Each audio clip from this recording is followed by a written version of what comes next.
जय हो करौली सरकार की, जय हो सच्चे दरबार की।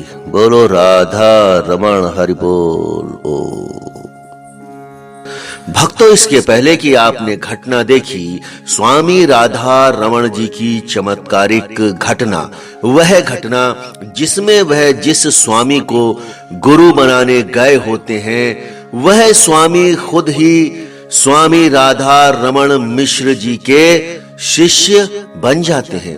वह कैसे उनके द्वारा दिया गया फूल से वह अपने मित्र की जान बचाते हैं। तो भक्तों, आइए आज हम एक ऐसी ही चमत्कारिक घटना पर चलते हैं जो कि स्वामी राधा रमण मिश्र जी की है, और यह घटना संबंधित है डॉक्टर संतोष सिंह भदौरिया जी से, जो कि करौली सरकार हैं, करौली शंकर महादेव। तो यह जो चमत्कारिक घटना है, इस चमत्कारिक घटना में डॉक्टर संतोष सिंह भदौरिया कैसे श्री राधा रमण मिश्र जी से मिले और क्या हुआ। किसी संस्कार वश संतोष भदौरिया भी बाल्यकाल से ही संत महात्माओं की तरफ आकर्षित होते रहते थे। अध्यात्म में ज्यादा मन लगता था, लेकिन गांव समाज का माहौल ऐसा था कि उनकी मूल चाहत कहीं दबी सी रह जाती थी, या कहें तो शायद अध्यात्म में जाने का समय नहीं आया था। उनको कुछ ऐसा एहसास होता था कि हमें अध्यात्म की तरफ जानना है, उसको गहन अध्ययन करने के बारे में उनकी गहन रुचि थी, लेकिन फिर भी न जाने क्यों अध्यात्म की तरफ जाते समय कोई ना कोई रुकावट आ जाती थी, और कहीं ना कहीं कोई ऐसा कार्य आ जाता था जिससे उनके बीच की, या कहें तो उनके और आध्यात्म के बीच की दूरी बन जाती थी। अब फिर भी झुकाव तो बना ही रहता था। इसी झुकाव के चलते अपने आप से कुछ कुछ प्रयोग वह करते रहते थे। कभी ध्यान करने लग जाते थे तो कभी दूसरे व्रत। चूंकि कोई गुरु नहीं थे, इसलिए दिशा भी तय नहीं थी।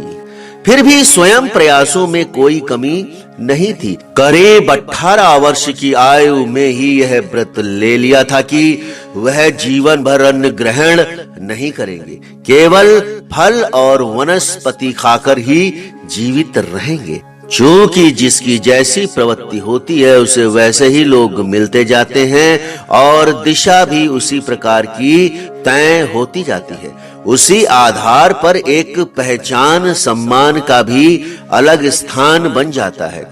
इसी आलोक में कानपुर के मित्र ब्रजेश अवस्थी ने उन्हें बताया कि हमारे एक गुरु हैं श्री राधा रमण मिश्र जी, फतेहपुर के बरिगमा गांव में रहते हैं। बहुत ही पहुंचे हुए संत हैं, त्रिकालदर्शी हैं, जो बोल देते हैं वही हो जाता है। मतलब खूब प्रशंसा की मिश्र जी की। भदौरिया जी के मन में उनसे मिलने की तीव्र उत्कंठा हो गई। फिर अगले ही दिन वह मिलने चले गए। हल्की सर्दी का मौसम था, दुर्गा अष्टमी का दिन था, मौसम सुहावना था, मन भी खुश था। और जैसे ही वह मिश्र जी के घर पहुंचे तो उन्होंने देखा मिश्र जी अपने कच्चे मकान की छत पर तख्त पर आंखें बंद करके बैठे थे। अब श्री संतोष सिंह भदौरिया थोड़ी असमंजस की स्थिति में आए। उनके दिमाग में कुछ इस तरीके के विचार चलने लगे कि अब हम इनसे क्या बात करेंगे, इनके सामने कैसे बैठेंगे, व यह हमको किस नजर से देखेंगे। अब जब वह मिश्र जी के सामने बैठे तो मिश्र जी के बारे में सोचते रहे और थोड़ा असमंजस की स्थिति में आ गए कि अब वह स्वामी जी से क्या बात कहेंगे, कैसे कहेंगे, और स्वामी जी उनसे क्या कहेंगे। यही सारी चीजें उनके दिमाग में चलने लगी। लेकिन मिश्र जी तो आंखें बंद कर कर बैठे थे। मिश्र जी के दाएं बाएं भी 2-4 लोग बैठे थे। सब लोग शांत बैठे थे। ब्रजेश अवस्थी और भदौरिया जी ने जाकर स्वामी जी को दंडवत प्रणाम किया और बैठ गए। मिश्र जी ने आंखें ही नहीं खोली। कुछ देर बाद ब्रजेश अवस्थी ने उन्हें बताया कि वह उनके मित्र हैं, भदौरिया जी कानपुर के हैं, बड़े भक्ति भाव वाले हैं, जीवन भर अन्न ना खाने का व्रत ले रखा है, आपके दर्शन के लिए आए हैं। यह सब सुनकर भी मिश्र जी पहले की तरह आंखें बंद कर कर ही बैठे रहे। अब तो जैसे मानो श्री संतोष सिंह भदौरिया का असमंजस बढ़ता जा रहा हो और उनके मित्र को भी यही लग रहा था कि स्वामी जी तो हमारे सवाल का जवाब ही नहीं दे रहे हैं, वह तो बिल्कुल आंखें बंद करके शांत बैठे हुए हैं।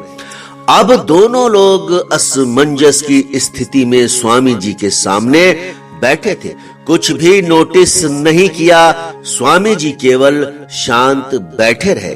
अब वह समय ऐसा था कि अवस्थी जी को यह बिल्कुल भी अच्छा नहीं लग रहा था कि मिश्र जी इतनी अनदेखी क्यों कर रहे हैं। भदौरिया जी से तो नजरें ही नहीं मिला पा रहे थे। 4-5 मिनट बाद अवस्थी जी उठे, फिर मिश्र जी के कान के समीप गए। उन्हें लगा कि उम्र के चलते मिश्र जी कुछ कम सुनने लगे हैं, हो सकता है उन्हें आने का पता ही ना चला हो या फिर सुना ही ना हो। और फिर अवस्थी जी थोड़ा जोर से बोले कि यह हमारे मित्र हैं भदौरिया जी, भक्ति भाव वाले हैं, आपका आशीर्वाद लेने आए हैं, जीवन भर अन्न ना खाने का व्रत ले रखा है। मिश्र जी ने फिर भी आंखें नहीं खोली। अब तो जैसे असमंजस की स्थिति दोनों लोगों के लिए बढ़ती ही गई।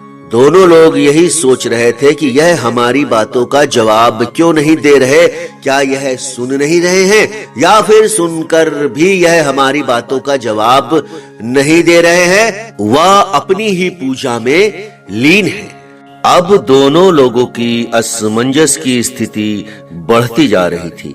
दोनों लोग यही सोच रहे थे कि उनकी बातों को अनदेखा क्यों किया जा रहा है। क्या स्वामी जी किसी वजह से उनसे नाराज हैं या फिर उनसे कोई गलती हुई है। तो यही सोचकर उनकी असमंजस की स्थिति बढ़ती जा रही थी। तो अब आगे क्या होगा? क्या स्वामी जी आंखें खोलेंगे, उनकी बातों का जवाब देंगे, उनकी समस्या का समाधान करेंगे, या फिर बिना आंखें खोले ही दोनों लोग वापस अपने स्थान पर आ जाएंगे? तो भक्तों, यह कहानी बहुत ही चमत्कारिक है। बने रहिए मेरे साथ। आगे आने वाले भाग में आपको यह बताया जाएगा फिर आगे क्या हुआ। तो तब तक के लिए जय हो करौली सरकार की, जय हो सच्चे दरबार की। बोलो राधा रमण हरि बोल। ओ